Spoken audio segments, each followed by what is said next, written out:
ആഹാരശുദ്ധവും സത്വശുദ്ധി. സത്വശുദ്ധവും ധ്രുവാ സ്മൃതി. ആഹാരശുദ്ധി കൊണ്ട് എന്താ ഉണ്ടാവുന്നത്? നമ്മൾ വിചാരിക്കുന്ന ആഹാരം കഴിച്ചാൽ ശരീരം നന്നാവുന്നതാണ്.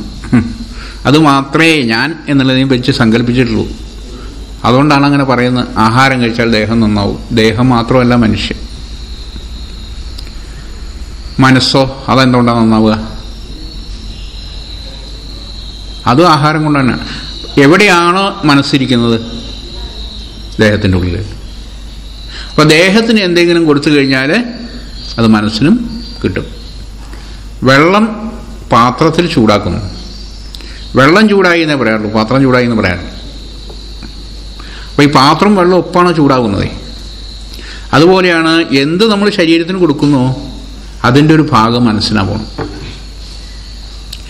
കഴിച്ച ആഹാരം 3 വിഭജിക്കുന്ന പറഞ്ഞാൽ ദഹിച്ചു കഴിഞ്ഞാൽ അതിനൊരു സാത്വികാംശമുണ്ട്, ഒരു രാജസാംശമുണ്ട്, ഒരു താമസാംശമുണ്ട്. ഇത് എല്ലാറ്റിലുണ്ട്. ഇപ്പോൾ പറഞ്ഞൂടെ, എല്ലാ വിഷയങ്ങളും ഈ 3 കൂടിയതാണ്. 3 ഗുണങ്ങളാണ്. അതിൽ സാത്വികം ശുദ്ധമാണ്. അപ്പം കഴിച്ച ആഹാരത്തിൻ്റെ സാത്വികാംശം പോകുന്നത് മനസ്സിലേക്ക്. അതുകൊണ്ടാണ് ഈ മനസ്സിന് സത്വം മന എന്ന് പേര് പറയാൻ കാരണം. മനസ്സിൻ്റെ ഒരു പര്യായം കൂടിയാണ് സത്വം എന്നുള്ളത്. സത്വം എന്ന് വെച്ചാൽ മനസ്സാണ്. അപ്പോൾ ഈ ആഹാരത്തിൻ്റെ സാത്വികമായിട്ടുള്ള അംശം ഏറ്റവും സൂക്ഷ്മമാണ്. ആ സൂക്ഷ്മാംശമാണ് ഈ മനസ്സിനെ പോഷിപ്പിക്കുന്നത്, മനസ്സിനെ പ്രവർത്തിപ്പിക്കുന്നത്. അപ്പോഴാണ് നമുക്ക് ഏകാഗ്രത, സദ്വിചാരം, ആത്മവിചാരം, മനഃശക്തി ഇങ്ങനെയുള്ള കാര്യങ്ങൾ ഉണ്ടാവുക. അതിൻ്റെ രാജസമായിരിക്കുന്ന ഭാഗമാണ് ശരീരത്തെ പോഷിപ്പിക്കുന്നത്. ആഹാരത്തിൻ്റെ രാജസമായിരിക്കുന്ന ഭാഗം, അതിൽ കൂടെയാണ് ധാതുപുഷ്ടി ഉണ്ടാകുന്നത്. രസം, രക്തം, മാംസം, മേധസ്, അസ്ഥി, മജ്ജ, ശുക്രം എന്ന 7 ധാതുക്കളാണ് മനുഷ്യ ശരീരത്തിൽ. ഈ ധാതുക്കളെ പോഷിപ്പിക്കുന്നത് രാജസമായിരിക്കുന്ന ഭാവം. അതിൻ്റെ ഏറ്റവും താമസമായിരിക്കുന്ന ഒരു ഭാഗമുണ്ട്. ആ ഭാഗമാണ് സ്ഥൂലമായിരിക്കുന്ന ആഹാരഭാഗം. ആ സ്ഥൂലമായിരിക്കുന്ന ആഹാരഭാഗം എന്തായിട്ട് മാറുന്നു? മലങ്ങളായിട്ട് മാറുന്നു. മലങ്ങളും ശരീരത്തിൻ്റെ ഭാഗമാണ്. മലങ്ങളെ നമ്മൾ പുറത്തേക്ക് കളയുന്നുണ്ടെങ്കിലും മലം ശരീരത്തിന് ആവശ്യമാണ്. അതിനാവശ്യമുള്ളത് കഴിഞ്ഞ് ബാക്കിയുള്ളതാണ് പുറത്തേക്ക് കളയുന്നത്. മലം, മൂത്രം, വിയർപ്പ് തുടങ്ങിയിരിക്കുന്ന മലങ്ങൾ, അത് അതിൻ്റെ താമസികമായിരിക്കുന്ന ഭാഗം.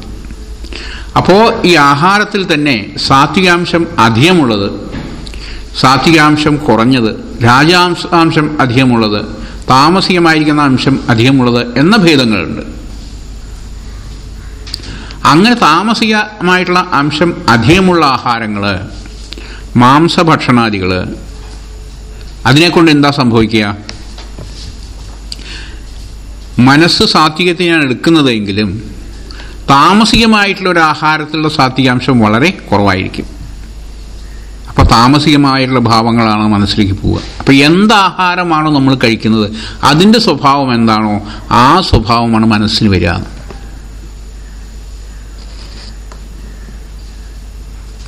ഒരു മാനിൻ്റെ സ്വഭാവത്തിൻ്റെ സിംഹത്തിൻ്റെ സ്വഭാവത്തിന് വ്യത്യാസമുണ്ട്. ജന്മനാനുള്ള വ്യത്യാസമുണ്ട്, പിന്നെ ആഹാരം കൊണ്ടുള്ള വ്യത്യാസമുണ്ട്.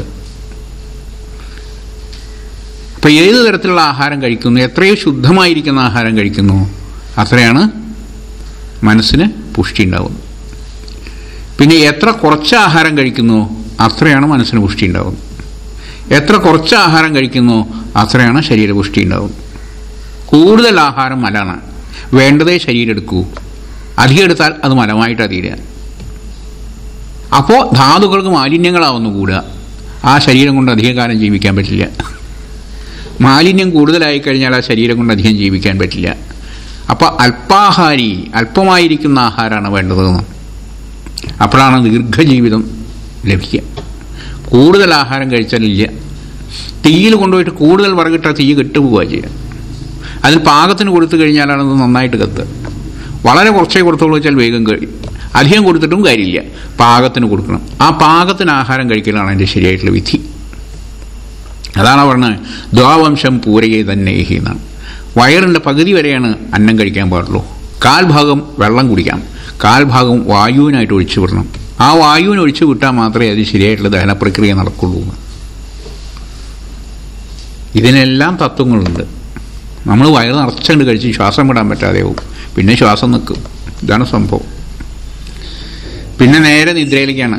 നിദ്രാലസ്യം പറഞ്ഞില്ലേ, താമസികമായിരിക്കുന്ന സുഖമാണ്. പിന്നെ ആ നിദ്ര കൊണ്ടോ അഗ്നി ഒന്നും കൂടി കെടും. അപ്പോൾ എന്താ വെച്ചാൽ എല്ലാം മോശമായി, പിന്നെയൊക്കെ താമസിക്കുകയാണ്. അവിടെ നിന്ന് മുഴുവൻ ചിന്തയും താമസിക്കുകയാണ്. പിന്നെ നേരെ തോന്നില്ല, പിന്നെ പിറ്റേ ദിവസം അധികം കഴിക്കാനേ തോന്നുന്നില്ല, എന്നാൽ കുറച്ച് കഴിക്കാൻ തോന്നില്ല. അങ്ങനെ കാര്യമുണ്ട് അതിനെ. ഈ ഇന്ദ്രിയങ്ങളെ എന്ന അതിലാളയിൽ എന്നാണ് പറയുന്നത്. ഇന്ദ്രിയങ്ങളെ നമ്മൾ ലാളിക്കരുത്, കുട്ടികളെ ലാളിക്കണ പോലെ.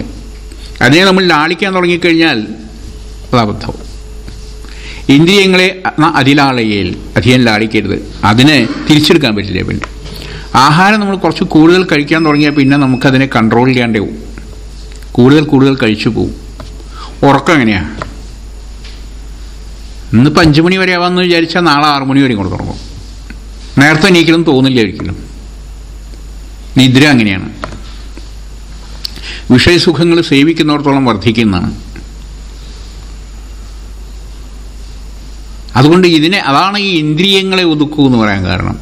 ഇന്ദ്രിയങ്ങളെ അതിലാളിക്കുകയാണ് നമ്മൾ. ഇന്ദ്രിയങ്ങളെ ഒതുക്കാതെ കണ്ട് ആത്മജ്ഞാനം ഉണ്ടാവില്ല, വൈരാഗ്യം സിദ്ധിക്കില്ല.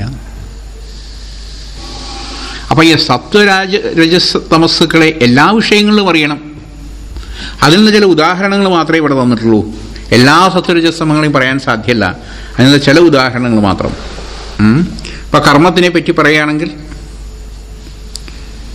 ആഹാരത്തിനെ പറ്റി പറയുകയാണെങ്കിൽ, ശുദ്ധം, ഇന്ദ്രിയപ്രീതികരം, അശുദ്ധം, അങ്ങനെ 3ആയിട്ടാണ്. ശുദ്ധമായിട്ടുള്ള ആഹാരം, അതാണ് സാത്വികം. ഇന്ദ്രിയപ്രീതികരമായിരിക്കുന്ന ആഹാരം, അത് കഴിക്കാൻ നല്ല സ്വാദുണ്ട്, വായയ്ക്ക് സ്വാദുണ്ട്, ദേഹത്തിന് കേടാണ്, അങ്ങനെയായിട്ട് കാര്യമില്ലല്ലോ. പല ആഹാരം നമ്മൾ കഴിക്കുന്നത് അറിഞ്ഞും കൊണ്ട് തന്നെ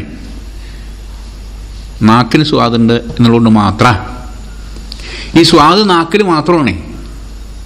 ഇത് നമ്മുടെ തൊണ്ടയിൽ കൂടെ താഴത്തേക്ക് ഇറങ്ങിക്കഴിഞ്ഞാൽ പിന്നെ അതിനൊരു രുചിയില്ലല്ലോ.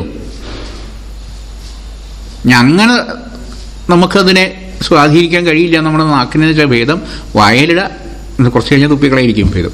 ഉള്ളിലേക്ക് ഇറക്കുമ്പോഴാണ് പ്രശ്നം വരുന്നത്. അതിന് വേണ്ടതിനേക്കാൾ അധികം ഉള്ളിലേക്ക് ഇറക്കുമ്പോഴാണ് പ്രശ്നം. തൊണ്ടയിൽ നിന്ന് ഇറങ്ങിക്കഴിഞ്ഞാൽ അതൊക്കെ ഒന്നാ. നാവിൻ്റെ അറ്റത്ത് തട്ടുമ്പോൾ മാത്രമാണ് ഈ രുചി. അപ്പം അതിനെ പ്രീണിപ്പിക്കാൻ വേണ്ടി വീണ്ടും കഴിക്കുക. അങ്ങനെ വീണ്ടും മധുരമായിരിക്കുന്ന ദ്രവ്യങ്ങളൊക്കെ കഴിക്കുമ്പോഴാണ് നമുക്ക് പ്രമേഹം മുതലായിട്ടുള്ള അസുഖങ്ങൾ വരുന്നത്. ശരീരത്തിലേക്ക് ഇറങ്ങുന്നുണ്ട്. നാവിനെ പ്രീതിപ്പെടുത്താൻ വേണ്ടി ശരീരത്തിനെ ദൂഷിപ്പിക്കുകയാണ്. അപ്പോൾ ഈ ആഹാരം വലിയൊരു വിഷയമാണ്. ആഹാരം കൊണ്ടാണ് നിലനിൽക്കുന്നത്. ആഹാരത്തിനനുസരിച്ചാണ് ചിന്ത വരുന്നത്. ആഹാരത്തിനനുസരിച്ചാണ് കർമ്മങ്ങളെ നിയന്ത്രിക്കുന്നത്. ആഹാരത്തിനനുസരിച്ചാണ് ദേഹപുഷ്ടി ഉണ്ടാവുന്നത്. ആഹാരത്തിനനുസരിച്ചാണ് സുഖം, ദുഃഖം എന്നീ ഭാവങ്ങൾ ഉണ്ടാവുന്നത്. സുഖദുഃഖങ്ങൾ നമ്മൾ പൈസ കൊടുത്ത് വാങ്ങുന്നതൊന്നല്ല, അത് മനസ്സിൻ്റെയാണ്.